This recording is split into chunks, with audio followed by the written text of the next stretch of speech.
Students, तो आज हम सेकंड पार्ट पे आते हैं। Chapter number 2 of economic sectors of Indian economy.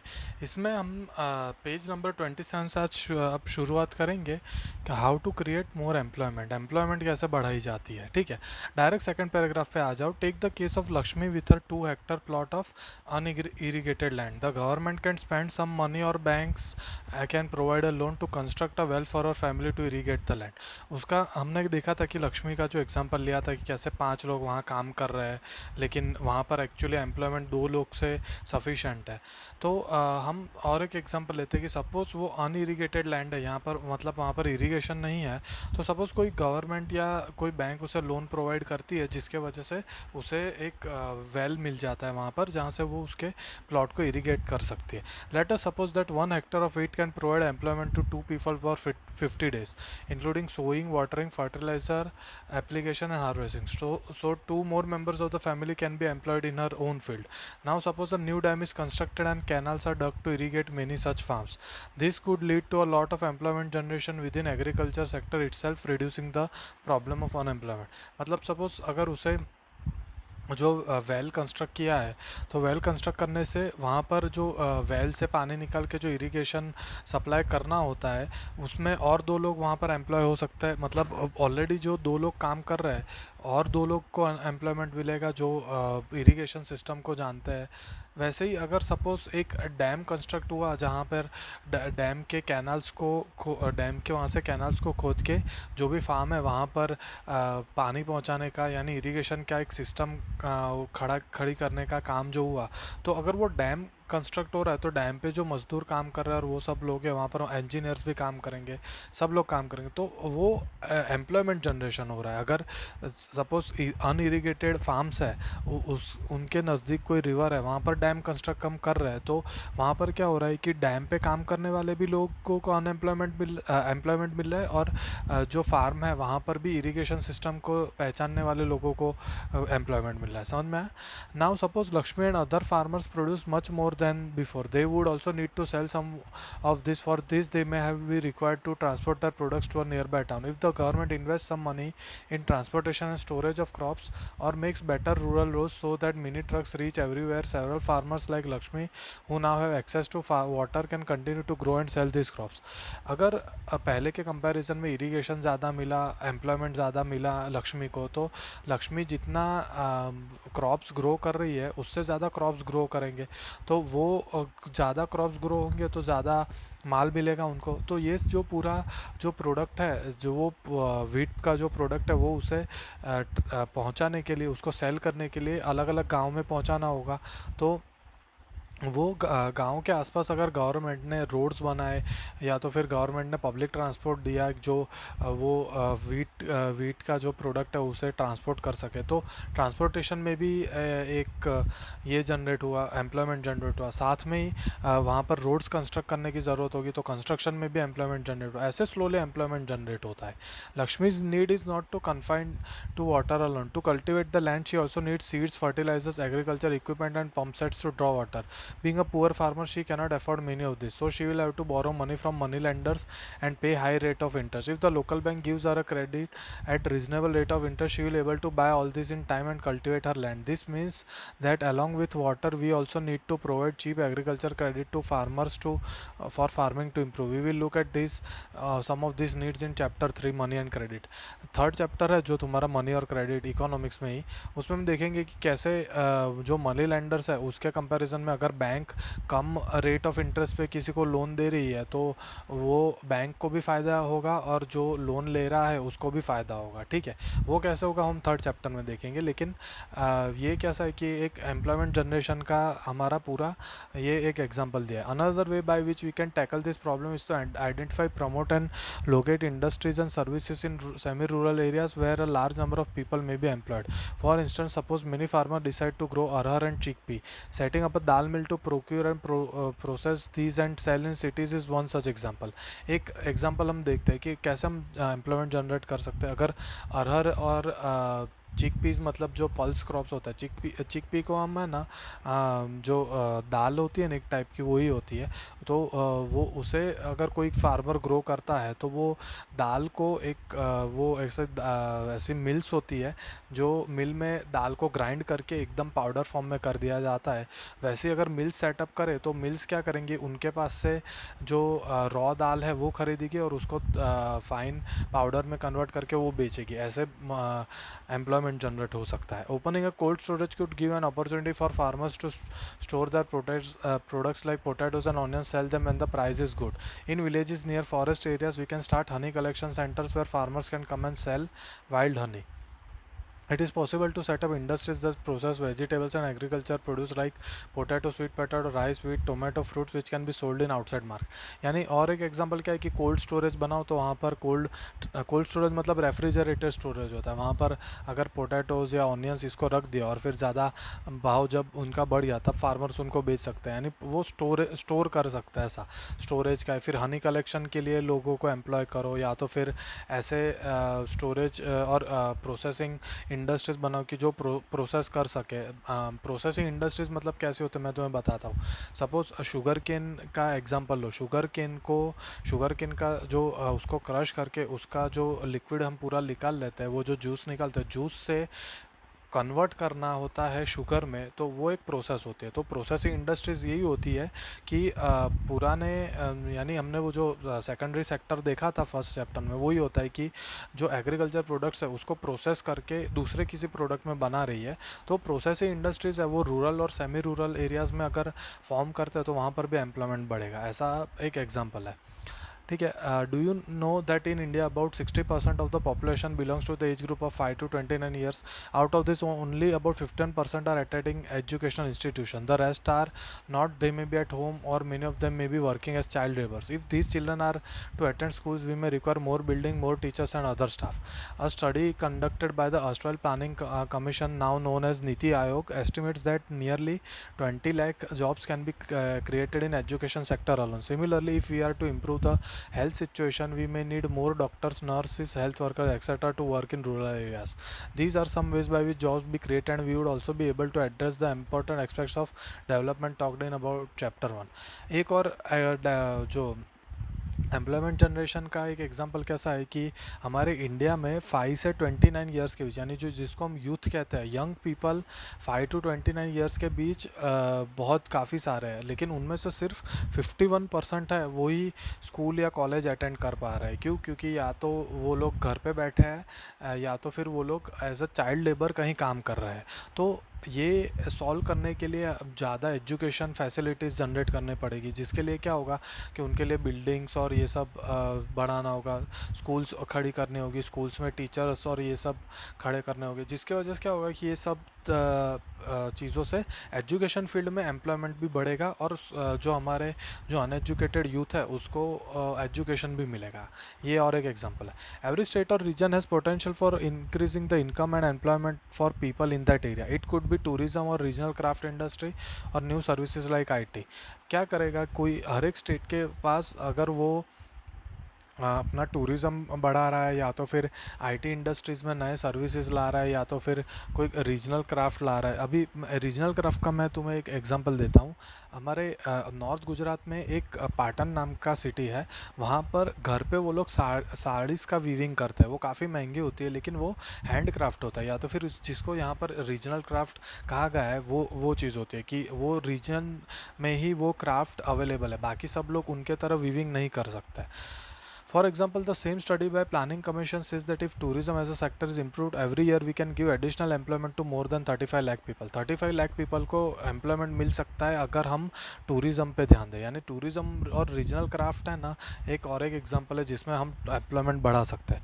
We must realise that some of the suggestion discussed above would take a long time to implement. ये सब जो suggestions है उन्हें काफ़ी टाइम होगा एम्प्लॉय करने, मतलब वो जो भी हमने जो एग्जांपल्स पढ़े वो सब एग्जांपल्स कल ही सबको एम्प्लॉयमेंट नहीं मिल सकता। डैम बनाना है तो डैम बनाने में काफ़ी साल लगता है, टूरिज़्म डेवलप करने में भी काफ़ी साल लग जाते हैं, या तो फिर हमने देखा कि स्कूल्स और एजुकेशनल बिल्डिंग्स खड़ी करने में भी काफ़ी टाइम लग जाता है।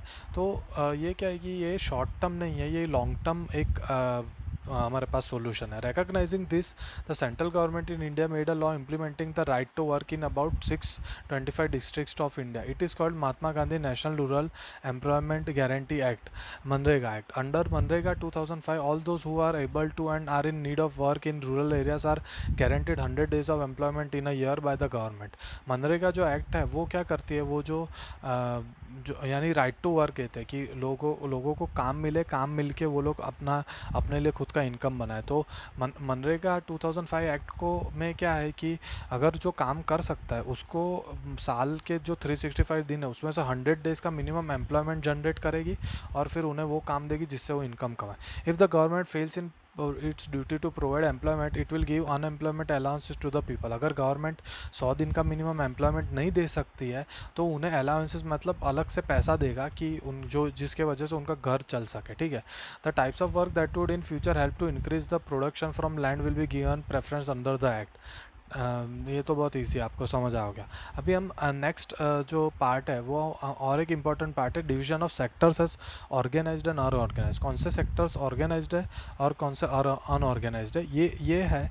ये हम एक पहले तो एक एग्जांपल देखेंगे, उससे पढ़ेंगे कि Kanta works in organise sector. Organise sector covers those enterprises those or places or of work where the terms of employment are regular and therefore people have assured work.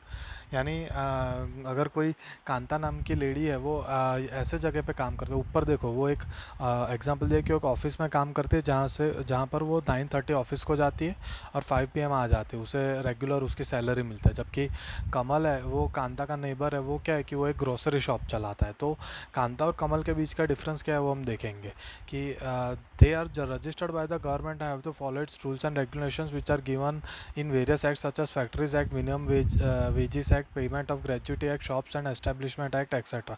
It is called organized because it has some formal process and procedures.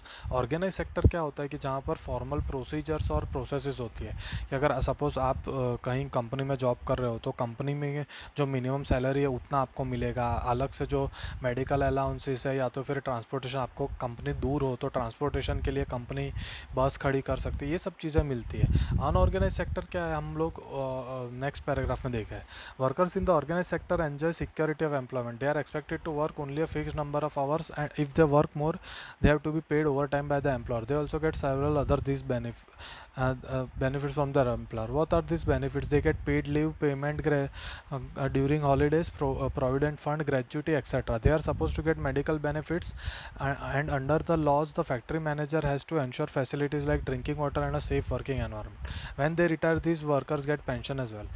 Organise sector में क्या मिलता है, क्या benefits मिलते हैं जो organise sector में काम करने वाले हो, तो उनको है ना उनके एम्प्लॉयर से पहली चीज़ तो उनको प्रोविडेंट फंड मिलता है. प्रोविडेंट फंड मतलब क्या होता है कि सपोज़ आपकी जो सैलरी है, आपको पूरी सैलरी नहीं मिल रही, कई सैलरी आपकी डायरेक्ट बैंक में जमा होती है, वो आपको ज़रूरत हो तभी निकाल सकते हो. अगर आपको ज़रूरत नहीं हो तो वो बढ़ते ही जाएगी और एक टाइम जब आप रिटायर्ड होगे तब आपको काफ़ी मिलेगा.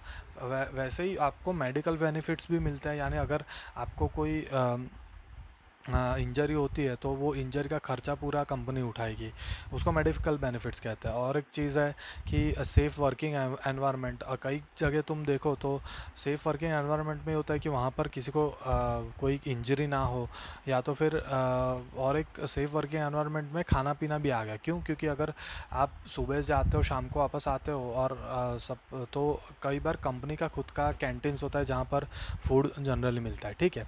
In contrast, Kamal works in the unorganized sector. The unorganized sector is characterized by small and scattered units which are largely outside the control of government. Unorganized sector में गवर्नमेंट के control में नहीं होते, वैसे जगह पर काम होता है.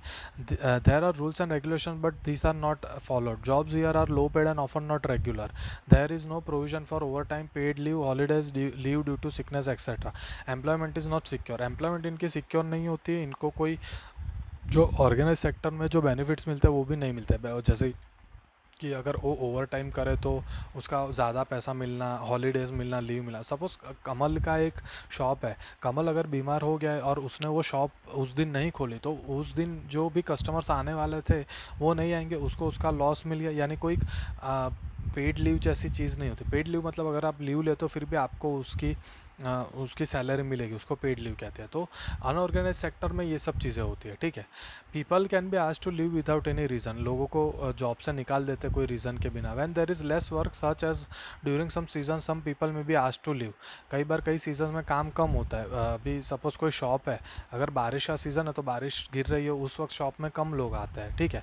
A lot also depends on the whims of the employer, कई बार विम्स ऑफ द एम्प्लॉयर मतलब एम्प्लॉयर की जो चॉइसेस होती है उस पर भी काफ़ी सब चीज़ें डिपेंडेंट होती है। अगर एम्प्लॉयर ने कहा कि नहीं तुम 12 घंटे काम करो और मैं तुम्हें 4 ही घंटे का काम दूंगा, तो वो जो एम्प्लॉय वो सोचता है कि मुझे काम नहीं मिलना, उससे अच्छा कम सैलरी में ही काम कर लेता हूँ, ऐसा।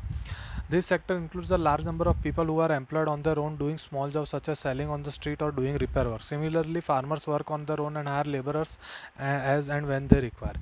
ये अनऑर्गेनाइज सेक्टर में जो लोग होते हैं वो कौन होता है, ऐसे शॉप्स वाले, या तो फिर खुद एम्प्लॉयमेंट किया हुआ, या तो फिर सब्जी और फ्रूट बेचने वाले, ये सब लोग होता है। नेक्स्ट जो एक इम्पॉर्टेंट जो 32 पेज नंबर पे है टॉपिक, वो है how to protect workers in the unorganised sector. Unorganised sector में हमारी गवर्नमेंट हम कैसे उनको प्रोटेक्ट कर सकते हैं, ठीक है, उसके ऊपर हम ध्यान देंगे। तो ठीक है, पढ़ते हैं हम first paragraph. The organise sector offers job that are the most sought after, but the employment opportunities in the organized sector have been expanding very slowly. It is also common to find many unorganized sector enterprises in the organized sector, unorganized sector, ठीक है। तो organise sector में क्या है कि employment slowly बढ़ता है, इतना फास्ट बढ़ता नहीं है, ठीक है। They it is also common to find many unorganised sector enterprises in the unorganised sector. Unorganised sector में भी कई ऐसा होता है कि ऑर्गेनाइज सेक्टर के एंटरप्राइजेज होता है। They adopt such strategies to evade taxes and refuse to follow laws that protect labourers. क्यों? क्योंकि जो ऑर्गेनाइज सेक्टर होता है वो लोग टैक्सेस बचाने के लिए, या तो फिर एम्प्लॉयर्स को कम इनकम देने के लिए वो लोग अनऑर्गेनाइज सेक्टर में आ जाते हैं, ठीक है। As a result a large number of workers are force to enter unorganised sector jobs which pay a very low salary. They are often exploited and not paid a fair wage. Their earnings are low and not regular.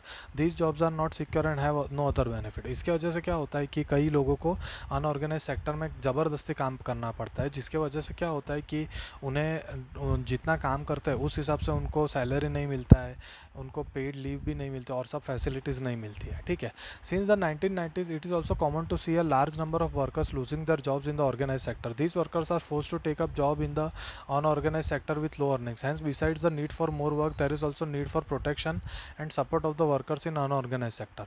Organise sector में क्या होता है कि जो लोग होते हैं वो उनको अगर जॉब से निकाल दिया जाए या तो फिर काम ना हो तो जनरली कंपनीज निकाल देते हैं जॉब से। तो तब क्या होता है कि वो जो ऑर्गेनाइज सेक्टर वाली पब्लिक होती है वो पूरा अनऑर्गेनाइज सेक्टर में काम करना शुरू कर देते हैं, क्योंकि उनके पास और कोई ऑप्शन नहीं होता, सैलरी तो कमानी है, ठीक है। तो ये क्या होता है कि उनका प्रोटेक्शन, जो ऑर्गेनाइज सेक्टर के लोगों का प्रोटेक्शन नहीं होता, तो वो लोग अनऑर्गेनाइज सेक्टर में जा रहे हैं, तो अनऑर्गेनाइज सेक्टर के ऑलरेडी जो एम्प्लॉयज़ है उनको खतरा हो जाएगा, ठीक है। इसलिए क्या होता है कि हमें ऑर्गेनाइज सेक्टर में पहले अगर हम उनका वर्क और उनकी जो एम्प्लॉयमेंट है वो प्रोटेक्ट करेंगे तो ही हम अनऑर्गेनाइज सेक्टर में प्रोटेक्ट कर सकते हैं, ठीक है। Who are this vulnerable people who need protection? In the rural areas the unorganised sector mostly comprises of landless agriculture labour, small and marginal farmers, sharecroppers and artisans. Nearly 80% of the rural households in India are in small and marginal farmer category. These farmers need to be supported through adequate facility for timely delivery of seeds, agriculture inputs, credit, storage facilities and marketing outlets. Unorganise sector में mainly चीज़ क्या है पता है? जो छोटे landless farmers मतलब ऐसे फार्मर जिनकी खुद की लैंड नहीं है, जो दूसरों के लैंड पे फार्मिंग कर रहे हैं और वहाँ पर वो यानी वहाँ पर जो जिसका लैंड है वो उन फार्मर को जितना पैसा दे रहा है उससे ही वो लोग काम चला रहा है। तो वैसे जो लैंडलेस फार्मर्स होते हैं उनको प्रोटेक्ट करने के लिए हमें क्या करना है कि उनको ऐसी फैसिलिटीज़ देनी चाहिए कि उनको टाइम पर उनको सीड्स मिल जाए फार्मिंग के लिए, एग्रीकल्चर इनपुट्स मतलब एग्रीकल्चर जो उनका मिल रहा है उसके हिसाब से उनको उतना पैसा देना चाहिए, उनको क्रेडिट देना चाहिए। क्रेडिट हम नेक्स्ट चैप्टर में पढ़ेंगे। स्टोरेज फैसिलिटीज़ उनको देनी चाहिए और मार्केटिंग आउटलेट्स मतलब शॉप्स ऐसे देने चाहिए जहाँ पर वो लोग अपना जो भी फार्म किया हुआ क्रॉप है वो बेच सके। ऐसे हम जो रूरल एरियाज़ में अनऑर्गेनाइज सेक्टर में लैंडलेस फार्मर्स हैं उनको ऐसे प्रोटेक्ट कर सकते हैं। अर्बन एरियाज़ में कैसे प्रोटेक्ट करते हैं नेक्स्ट पैराग्राफ पे आ जाओ। In urban areas unorganise sector comprises mainly of workers in small scale industry, casual workers in construction, trade and transport etcetera.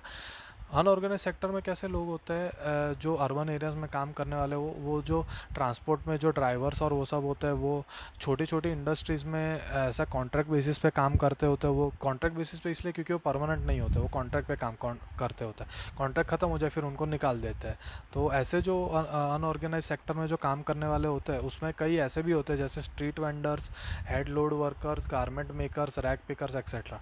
ये सब जो लोग होते हैं, ये सब लोगों का प्रोटेक्शन हमें कैसे करना चाहिए? Small scale industry also needs government support for procuring raw material and marketing of output. The casual workers in both rural and urban areas need to protected. दोनों को हमें प्रोटेक्ट करना है। कैसे? We also find that majority of workers from schedule caste, tribes and backward communities find themselves in the unorganized sector.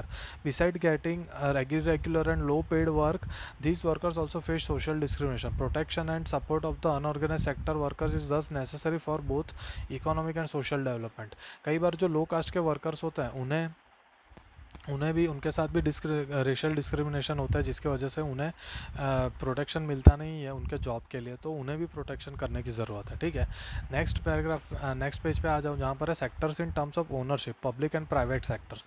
हम लोग differentiate करेंगे कौन सा पब्लिक सेक्टर है और कौन सा प्राइवेट सेक्टर है वो। ठीक है, another way of classifying economic activities into sectors could be on the basis of who owns assets and is responsible for the delivery of services. In the public sector, the government owns most of the assets and provides all the services. In private sector, ownership of the assets and delivery of the services is in the hands of private individuals or companies. हम पहले चीज़ है ना, ये समझो कि public sector और private sector क्या है, इसका डेफिनेशन के हिसाब से समझो। पब्लिक सेक्टर मतलब क्या होता है कि जो गवर्नमेंट का पूरा जो सेक्टर है, गवर्नमेंट जो चीज़ उन्हें, गवर्नमेंट की कोई भी कंपनी है या तो फिर गवर्नमेंट ऑफिस है, वहाँ पर जो भी काम करने वाले लोग हैं वो लोग पब्लिक सेक्टर में काम करते हैं। प्राइवेट सेक्टर में क्या होता है कि सपोज एक आदमी है, कोई इंडस्ट्री ओन कर रहा है, या तो फिर दो चार पार्टनर मिलकर कोई इंडस्ट्री ओन कर रहे हैं, या तो फिर कोई एक फर्म है जो एक इंडस्ट्री ओन कर रहा है। तो वो लोग क्या हो गए, वो लोग प्राइवेट सेक्टर हो, क्योंकि वो गवर्नमेंट उन्हें ओन नहीं कर रही है। वो पूरी उसका पूरा ओनेज है वो है या तो फिर एक इंडिविजुअल पे या तो फिर मेनी इंडिविजुअल्स पे। ठीक है, railways or post office is an example of public sector, whereas companies like Tata Iron and Steel Company और Reliance Industries are privately owned. Reliance का तो नाम तुमने सुना होगा। हमारा रेलवेज और पोस्ट है, ये सब चीज़ें क्या है कि ये गवर्नमेंट ओन्ड है, क्योंकि गवर्नमेंट रेलवेज चलाती है, गवर्नमेंट पोस्ट ऑफिस चलाते हैं। लेकिन रिलायंस और ये सब चीज़ें हैं वो क्या है, रिलायंस मुकेश अंबानी की कंपनी है, तो मुकेश अंबानी उसका ओनर हुआ, वो जो प्राइवेटली हुआ तो वो प्राइवेट सेक्टर में आ गया। Activities in the private sector are guided by motive to earn profits. To get such services we have to pay money to this individuals and companies. The purpose of the public sector is not just to earn profits. Governments and raise money through taxes and other ways to meet expenses on the services rendered by it. Modern day government spend on whole range of activities.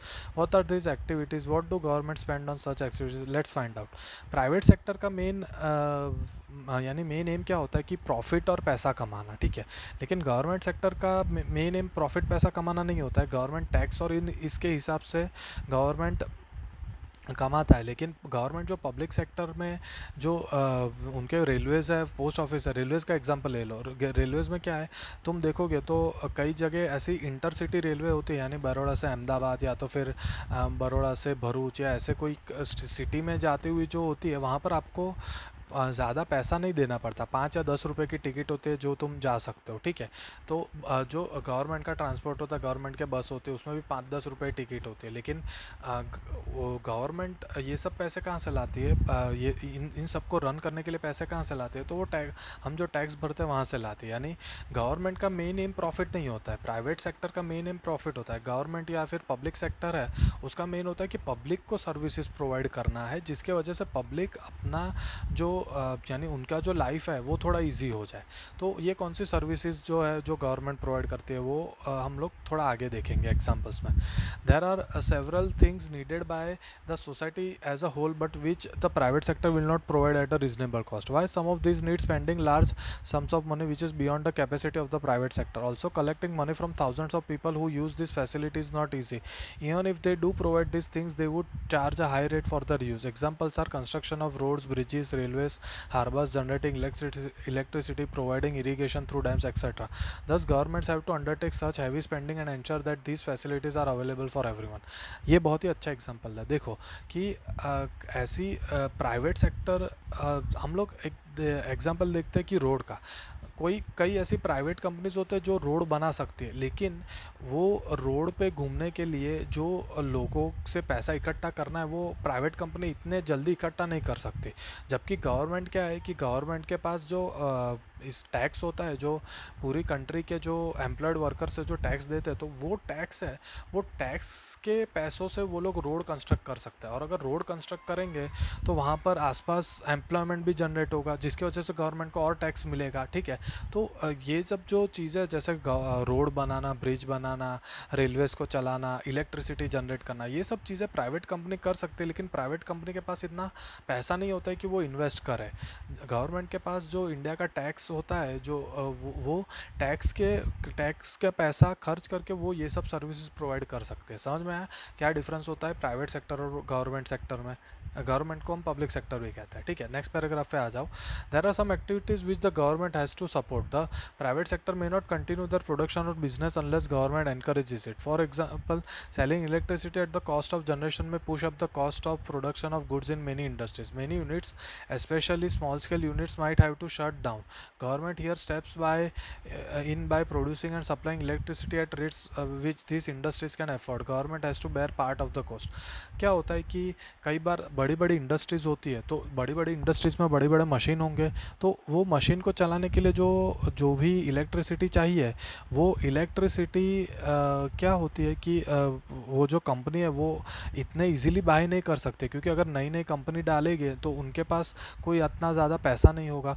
तो जब तक वो company खुद के पैर पे खड़ी नहीं हो जाती, तब तक गवर्नमेंट को उन्हें सस्ते में इलेक्ट्रिसिटी देनी पड़ती है। क्यों? क्योंकि गवर्नमेंट को इससे फ़ायदा क्या होगा कि एक बार कंपनी खुद के पैरों पे खड़ी हो गई तो कंपनी में काफ़ी सारे एम्प्लॉयर्स होंगे जो इनकम से गवर्नमेंट को टैक्स देंगे, फ्यूचर में गवर्नमेंट को टैक्स देंगे। इसलिए अभी गवर्नमेंट को वो कॉस्ट बेयर करना पड़ता है ऐसी सब चीज़ें प्रोवाइड करने के लिए। ठीक है, similarly the government in India buys wheat and rice from farmers at a fair price, then it stores in its own godowns and sells at a lower price to consumers through ration shops. You have read about this in the chapter on food security in class 9. The government has to bear some of these costs. In this way the government supports both farmers and consumers. Government कई बार क्या करती है कि farmers के पास से, जो farmers को ऐसा लगे कि नहीं ये प्राइस बहुत कम प्राइस है, ऐसा नहीं ना लगे उनको उनका जो व्हीट है वो काफ़ी अच्छे प्राइस देके उन्हें गवर्नमेंट बाय करती है, गवर्नमेंट अपने गोडाउन में स्टोर करती है और उससे गरीब लोगों को काफ़ी कम प्राइस में प्रोवाइड करती है, और इसका जो कॉस्ट डिफरेंस है वो गवर्नमेंट बेयर करती है। इससे क्या होता है कि जो फार्मर्स है, वो फार्मर्स ने जिन्होंने व्हीट ग्रो किया है उनको भी अपना शेयर मिल रहा है, और जो गरीब लोग हैं उनको इंडिया में खाना भी मिल रहा है, यानी पुअर पब्लिक को वो लोग गवर्नमेंट फीड भी कर रही है। समझ में आया? There are large number of activities which are the primary responsibility of the government. The government must spend on this. Providing health and education for facilities for all is one example. सब लोग private hospital में admit नहीं हो सकते, सबके पास इतना पैसा नहीं होता, तो गवर्नमेंट हॉस्पिटल खड़ी करती है जिसमें क्या काफ़ी कम रेट में वहाँ पर लोग एडमिट हो सकते हैं। एजुकेशन के सेक्टर की बात करूँ तो आप सब लोग शायद प्राइवेट स्कूल में पढ़ते होंगे, लेकिन सब लोग प्राइवेट स्कूल की फ़ीस अफोर्ड नहीं कर सकते, तो उन्हें गवर्नमेंट स्कूल में भी रखना पड़ता है, क्योंकि वो पुअर हो तो उन्हें गवर्नमेंट स्कूल में जाना, तो वो ये गवर्नमेंट अपने स्कूल्स और हॉस्पिटल्स भी खड़ी करती है, जिसमें गवर्नमेंट अपना जो इंडिया का जो टैक्स से इकट्ठा किया हुआ पैसा होता है वो प्रोवाइड करके एजुकेशनल सिस्टम्स और हॉस्पिटल्स खड़े करता है। We have discuss some of this issues in the first chapter. Running proper schools and providing quality education, particularly elementary education, is the duty of government. India's size of illiterate population is one of the largest in the world. India में illiteracy काफ़ी ज़्यादा है, इसलिए government को ये provide करना ही पड़ता है। ठीक है, similarly we know that nearly half of India's children are malnourished and a quarter of them are critically ill. We have read about infant mortality rates. The infant mortality rate of Odisha or Madhya Pradesh is higher than some of the poorest regions of the world. Government also needs to pay attention to aspects of women development such as availability of safe drinking water, housing facilities for the poor and food nutrition. It is also the duty of the government to take care of the poorest and the most ignored regions of the country through increased spending in such. तो government क्या करेगी, तो पैसा खर्च करके जो माल nourish children है उनको न्यूट्रिशन देगी, फूड प्रोवाइड करके जो गरीब है उनको शायद घर देंगी कि जो काफ़ी सस्ते में वो घर मिल जाए और वहाँ पर वो खुद अपना घर झुपड़े में रहने या की बजाय वो अपने घर में रहे। तो ये सब चीज़ें हैं जहाँ पर गवर्नमेंट को फोकस करना पड़ता है, जो प्राइवेट कंपनीज फोकस नहीं करेगी। प्राइवेट कंपनीज अपना अपना खुद का जो फ़ायदा है वही देखेगी, ठीक है। तो यही डिफरेंस होता है प्राइवेट सेक्टर में और गवर्नमेंट सेक्टर में। गवर्नमेंट सेक्टर क्या करती है कि इंडिया की जो पब्लिक है उनकी लाइफ थोड़ी इजी हो जाए, पुअर को सब चीज़ें मिले, पुअर और नीडी को, तो वही चीज़ पे गवर्नमेंट का ज़्यादा फोकस होता है, ठीक है। हमारा ये चैप्टर होता है ख़त्म। नेक्स्ट हम शायद से हिस्ट्री के थर्ड चैप्टर पे जाएंगे। ऑलराइट।